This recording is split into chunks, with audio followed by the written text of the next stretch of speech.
ازيكم عاملين ايه؟ كان الطلب مني ان انا اتكلم عن ازاي اتعامل مع الاصابات اللي بتحصل من البطولات ومن التمرين. طبعا احنا هنا بنتكلم عن الفنون القتاليه. اول حاجه في الحاجات دي لازم ان انا اطمن على نفسي عند دكتور عشان اعرف الاصابه دي حجمها قد ايه، علشان انا مش دكتوره. يعني انا ما يجيش لاعب عندي يقول لي اصل حصل لي 1 2 3، لا انا مش طبيب. لازم يروح لطبيب هو اللي يقول له هيعمل ايه بالظبط وهيريح ازاي، وعلى حسب شده الاصابه دي احنا بنبدا نتعامل. فانا اللي هتكلم من ناحيته التعامل نفسيا، ازاي اتعامل مع الاصابات دي. اولا ما ينفعش افضل اجلد في نفسي واقول انت عملت في نفسك كذا، انت اللي عملت مش عارف ايه، انت ما كانش ينفع.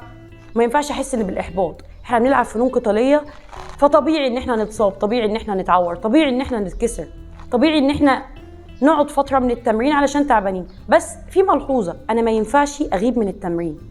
انا تعبان بنزل اقعد اتفرج من التمرين وبعمل ذاكره بصريه.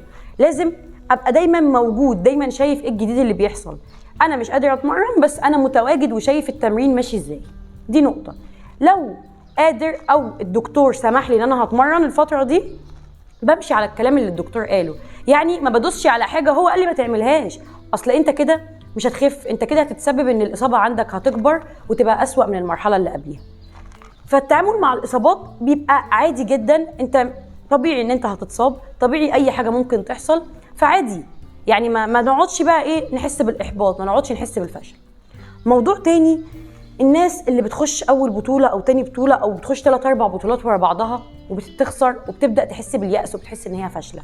احنا اتفقنا قبل كده ان الفشل هو لو انا وقعت وما قمتش تاني، ده الفشل. لكن طول ما انا بقع وبحاول، طول ما انا بحاول فانا اكيد هوصل في يوم من الايام. مفيش مشكله انك تخسر ماتش 2 3 4 10، المهم انك تلعب كويس، المهم انك تكون عايز تبقى احسن. ما تحاولش ان انت تقول خلاص لا انا فاشل، انا مش هينفع اكمل في اللعبه دي. لا، حاول واشتغل على نفسك، شوف انت وقعت في ايه وابدا اشتغل عليه. شوف انت ايه الغلط اللي كان عندك، اسال مدربك طب انا ما عملتش ايه، اتمرن اكتر، دوس على نفسك اكتر، وصدقني في يوم من الايام هتوصل. احنا ما بنطلعش بين يوم وليله، احنا بنقعد نتمرن كتير قوي علشان نبقى ابطال في يوم من الايام.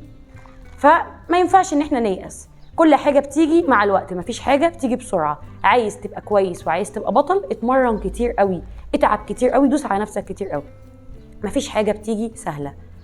فما تيأسوش. اتصبت في تمرين ما تتضايقش، عادي، هيعدي الوقت وهترجع تاني تتمرن.